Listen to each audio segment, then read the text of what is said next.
Cozy Wifey here, and today I am back with yet again another video. Today's video is actually going to be a review on the brand new Natasha Denona Eye and Cheek Glam palettes, and I'm here to give you my honest opinion as well as a demo and chit chat about these palettes, just to give you all the 411 as you guys are currently shopping the Sephora VIP sale. But before you start watching this video, make sure that you are subscribed to Cozy Wifey TV, like this video down below, and comment if you're interested in picking this up on sale. But without further ado, let's get this video started. Okay, babes, so I have a blank canvas to start, and I wanted to share with you guys these palettes because I've been seeing them catching a lot of hype, and I just found them on a whim in store while shopping the Sephora VIP sale. I didn't really have my eye on anything too much in particular because most of the things that I had my eye on were either out of stock online or buy online pick up in store only, so I wasn't really expecting to find anything. And so I just fell into purchasing these Natasha Denona Glam palettes, eye and cheek palettes. So they come in the shades light and shades dark, and I wanted to put them to the test for you guys, which is why I don't have any makeup on, and show you guys how they work, how they blend, how they may complement your skin or different skin types, and just see what they're all about. Like, I wanted to see the craze. I wanted to see if they're worth the hype. So we're gonna put them to the test. So these palettes retail for $59 each, and they come in two shade ranges, light and dark. And when you are on the Sephora website, it tells you how this is never before seen Japanese technology used in these palettes to make the formula. It's a never before seen formula Natasha has never done before, never done this packaging, whoop-de-whoop-de-woo, paraben free, cruelty free, all that jazz, and how it's basically marketed to be two universal palettes for various skin shades that will complement any shade that runs in these categories. So we're gonna see if it's really hyped up and it's really gonna do what it says it's gonna do. You get a variety of cream blush highlight as well as different formulas of eyeshadow that I will say when I did swatch them in store, they swatched beautifully and were super creamy. This palette is super sleek, and it is a nice chrome material all around. It's like metallic chrome, still feels like plastic, but then when you open it, you see that you have a mirror inside, and then this is the dark palette, so I'm showing you the shades. And so you get a cream blush, a star glow highlight, you also get an outer corner color transition, a smoky color for like the outer corner, a crease color, and an inner corner highlight. So it's literally a palette for dummies, just to show you how to best execute a cheek and eye look if you weren't sure what to use the colors for. So what I'm going to do is create a nice cohesive look with the dark palette on this side of my face, and then a nice look with the light palette on the opposite side of my face, and show you guys how to utilize majority of the colors in each palette and see how they blend and see the pigmentation. So I'm going to zoom you in and give you guys a full experience of what these palettes are like and if they're actually worth the hype. Okay, so first and foremost, I'm going to start off with the transition shade, and I'm going to take that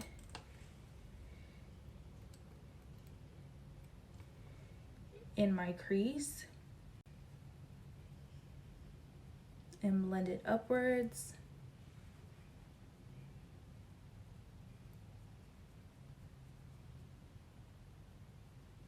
And into my brow bone. So far, I'm seeing that these colors are blending super smooth. And this is the transition shade, and the pigment is there. It's super velvety and easy to blend. No patchiness whatsoever.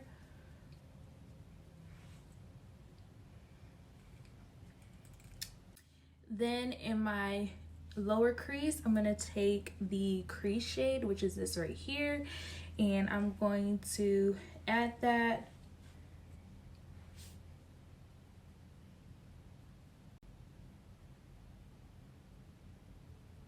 mostly on the outer portion, because I think I might smoky this look out.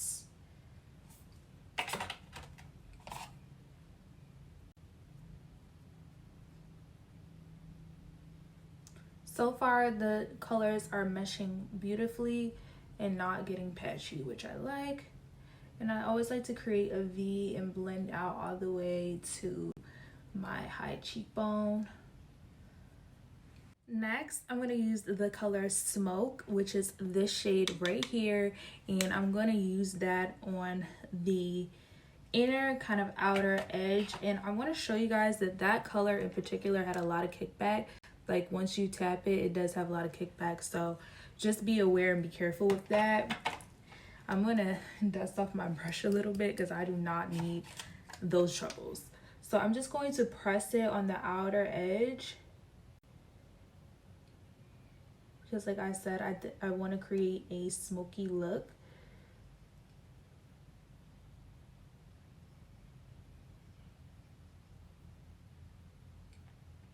So far I do like the way the colors are blending.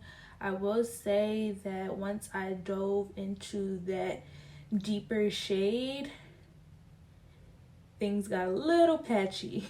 Okay, so now that I've smoked out that outer edge and really blended everything to the best of my capabilities, I'm going to dive into, and I always say dive, I don't know why.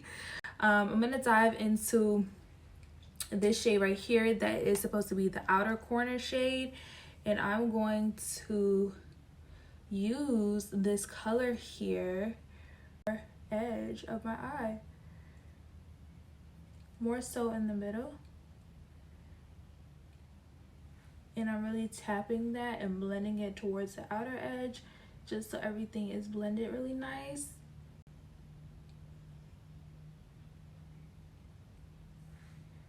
And then I'm going to take this inner corner shade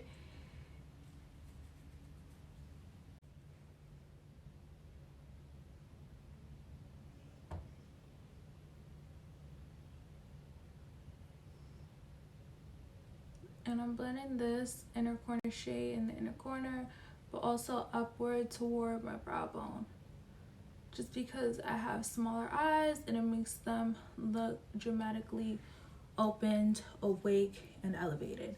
So obviously I would add liner to my lower lash line, mascara, and lashes, which I will do towards the end. But now I want to try some of the Complexion and Cheek products in this palette. So let's get into that because that's what I've been waiting for, okay?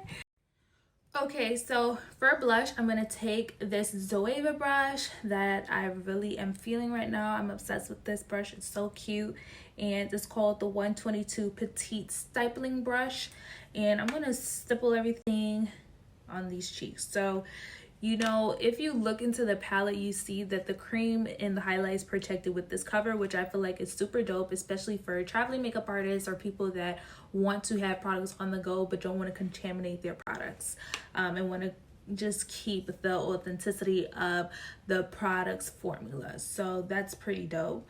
I'm going to take a little bit of the highlight, just as Natasha does. So it's pretty powdery. It's crazy. It's powdery.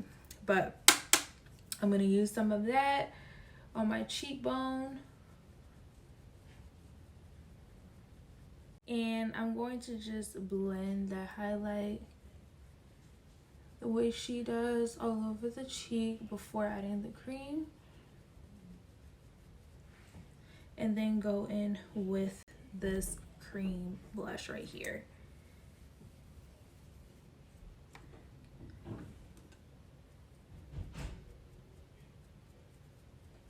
Right over top to create a lit from within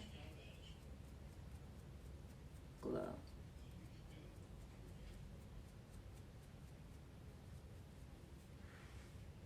And it's super peachy. It's actually not as deep as I was expecting it to be. And so if you're deeper than me, I don't know how much this is actually going to show up. Maybe you can pack it on a little bit. So I've zoomed in just so you can see the skin and see the color pay off. Honestly, I'm here for the shadows. I feel like they could be a little bit more blinding or crystallized because Natasha's formula usually is, but the cheeks are giving a little bit of texture. And I naturally just have texture, so that's just something that I kind of expect. But this palette, honestly, what would someone deeper than me do with this palette? Because if this is the color payoff after me building up the color or attempting to build up the color, I don't know how pigmented this dark palette is. It's actually underwhelming. So let's finish off the other side with the other palette, and then I'll give my final thoughts in the end. Honestly, I'm not feeling this palette. It like broke up my cheeks, and I had my foundation on and my bronzer and things like that were already set. I pretty much set my whole face, and so for it to be blotchy and patchy like this, I'm a little annoyed. That honestly can be due to the fact that these blushes, because they're cream, they may have some oil to them to make them emollient, and there's a such thing as a cream product being too emollient and being too oily to where it breaks up your makeup.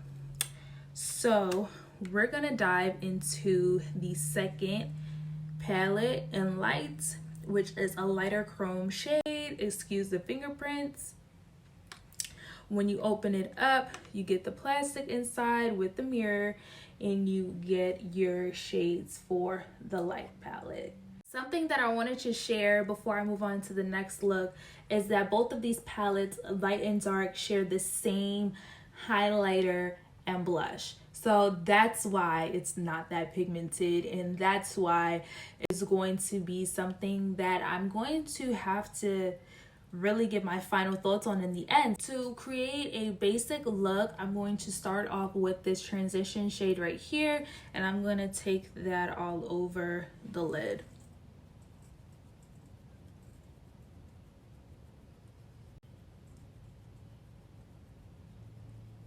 Just to give me a wash of color.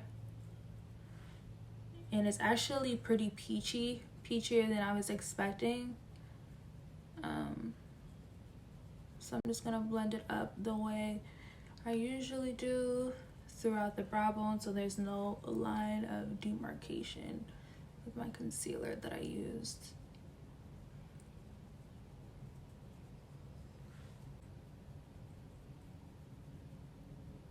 I zoomed you guys in just a little bit so you can see. I'm gonna now take this crease color and blend it into the upper crease of my eye.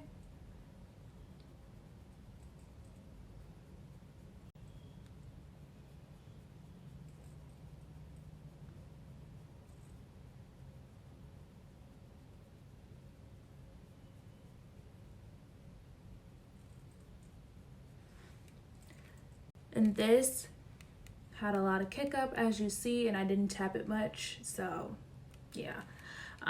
Next, I'm gonna use this smoke shade.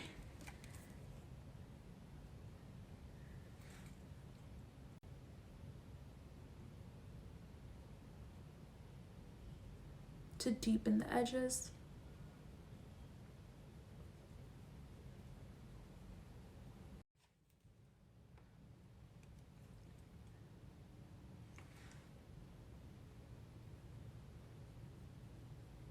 I'm actually living for this smoke shade.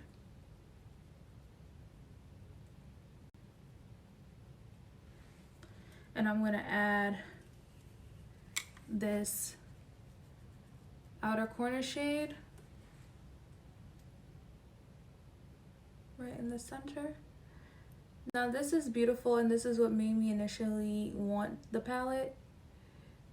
Just be careful because it does have fallout. But look at that duochrome color. It's so beautiful. Then I'm going to take this inner corner color. Woo! Beautiful. Blinding. Gorge. I love it. As you can see, there is a lot of fallout, so I would recommend using powder under the eye and baking while you're doing this. The shadows are super creamy, but as you can see, as you start using your fingers, they start to obviously, you know, get a little bit more emollient and move and creamy because they're really creamy. They're actually seem creamier than the dark palette. And so I'm going to take this transition shade right here and blend out the edges of this look.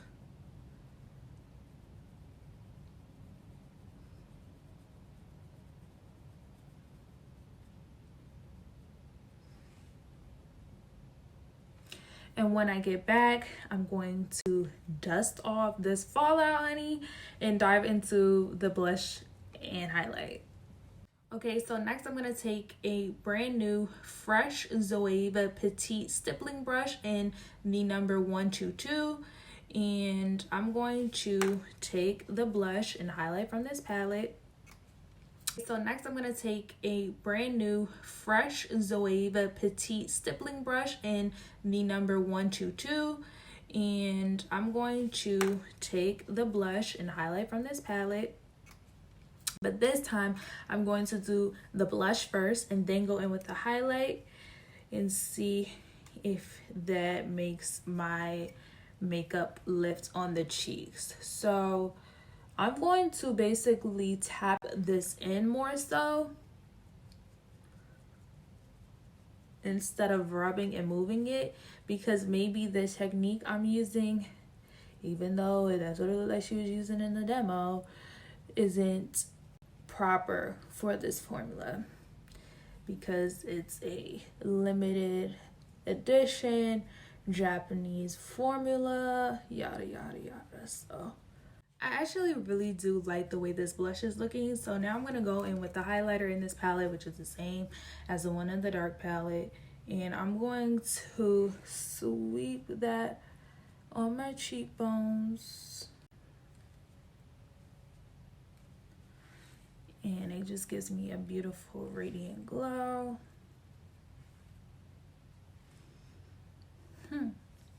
Okay, the formula is looking better. So I do prefer with this palette, instead of going in with the highlight first and then stippling in circular motions the cream blush, I prefer to press the cream blush in on top of set makeup and then go in with the highlight and sweep it nicely on the cheekbones to give you that glowy skin effect, so it doesn't get patchy like this. When I zoom in, I do feel like this palette does emphasize texture. So if you have perfect skin, this is going to be great for you. But if you do have imperfections, this is not the way to go. And it kind of sucks because it feels like this palette is targeted towards a specific demographic or a specific type of girl, model skin, model type, you know. But I'll give you guys my final thoughts once I've tightened the look, wrapped it all together with lashes and liner and all that jazz, and I'll give you my final thoughts in the end. Okay, babe, so I've wrapped up my makeup and I tightened the looks just to make it as cohesive as possible and fully blended as much as I possibly could. So I'm here to give you the deets on my honest opinion on these products after trying them. So the Eye and Cheek Glam palettes from Natasha Denona are a hard pass for me, I have to say, and I'm going to tell you why. So we're going to talk about the product, the performance, and the price. So the products, Eye and Cheek palettes have been done for centuries. It's easy for artists to just have everything in one sitting to grab for when they're working and doing bridal and doing shoots and things like that. It's just very practical. It's easier for artists to not have everything separated and just to have everything in one palette. Morphe has done it, drugstore brands have done it time and time again, high-end prestige brands have done it time and time again. So it's something we've seen. It's not anything innovative, it's not anything eye-catching, but I did purchase this because of the performance of Natasha Denona shadows. So the performance of these shadows and the blendability is amazing. They do have a little bit of kickback when you start working with the mattes and the more deeper pigmented mattes, but that's perfectly fine. They blended like a dream, as you saw on camera. They were just so seamless. The dark palette, the shimmers weren't as crystallized as the light palette, so that's why the light palette is my favorite, because the shimmers were just to die for. Even though they had a lot of fallout, They were beautiful and they were just gorgeous. Like, if you are someone that loves like pop of color in the center of your eye and wants them to look brighter, and you love shimmers, like if you're a shimmery gal, you'll love the light palette. The dark palette, to me, the shimmers didn't pop as much. There wasn't enough of that crystallized chrome effect to them, but they were cool nonetheless. And when we got into the complexion, the blush duo and the highlight is the same in both palettes, so it wasn't fun in that retrospect. The price of these palettes is also where I'm already turned off, because her palettes that have 15 shades are in the $65 range. So for this to be $59 for these little bitty shadows and repeat blush and highlight is very underwhelming, and it's annoying. So I feel like it was kind of lazy on her part to do redundant colors and little to no color options in the palette. If this is for an artist on the go, provide a little bit more variety. Like, this is just saying that your models don't really have that much of a versatile look. Like, this is telling me that if you are warmer than maybe an NC50, the blush is not going to show up on you, because it's barely showing up on me. I don't know why. To be honest, you guys know I keep it real on my channel. These aren't worth the money. They're not worth the hype. I know a lot of people are diehard Natasha Denona fans. So am I. I love her formulas. I love how she is passionate about her products being top tier, top quality, and made in Italy. These are made in Japan. You know, this is it. This is supposed to be it. And it's just a fail for me. There's not enough variety in these palettes to help someone that is in deeper complexions looking for color that's going to be pigmented on their cheeks. These shadows are nice, but we've seen these colors being done before. These neutrals have been done before. These eye and cheek palettes have been done before. I'm looking for something innovative. We're still in the pandemic, for crying sakes. Like, I need some innovation to be spending my coin, or I'm gonna save it. I'm just saying. In 2021, it's just completely unacceptable for brands to keep giving us these boring neutral shadows. For this to be called dark, like, at least medium, not this. What? The blush is barely showing up on me, and it only popped because I added more bronzer. Like, this is misleading. The word is misleading, because this is not going to suit or complement many dark tones. This is not going to suit or complement a lot of brown skin. And I'm underwhelmed. And I feel like she could have came harder with some. I honestly have imperfections, and I have texture. And I know how to blend, how to maneuver, how to finesse products to work for my skin. But if you're showing me techniques and I'm reiterating those techniques and using them and practicing them when I'm purchasing your product that you're saying you should use these techniques for, and it doesn't work, I'm looking at you sideways, Miss Denona, because that don't make sense to me. I shouldn't be missing half my makeup after using this blush. Like, especially if I'm using it the way that you're saying you're supposed to use it. So there's a little misleading part. All in all, you guys are grown. I'm not telling you what to do. It's your coin. But when shopping this sale, I would pass on that product. It's really hyped up right now, which is why I wanted to do the review, to give my honest opinion, because obviously I'm spending my hard-earned coin and it's just not worth purchasing. Like I said, there's places like Juvia's Place that offer the same pigment, the same beautiful blendation with the shadows, and you don't need to spend an arm and a leg to achieve those looks. Even Makeup by Mario, he has his line. He has beautiful quality products. I've purchased a variety of his products, and they're very reasonable, and they are for artists and for everyday people, and they are pigmented, blend well. Okay, babes, that is a wrap for today's video. I hope you guys enjoyed my honest opinion on these Natasha Denona Glam Eye and Cheek palettes, and I hope that you guys got to see how they work and use your better judgment on if you want to purchase them or not. And I hope this video was super duper helpful. Make sure to like, comment, and subscribe this video right now. Thank you guys so much for continuing to support Cozy Wifey TV, and I will see you guys in the next one. Later.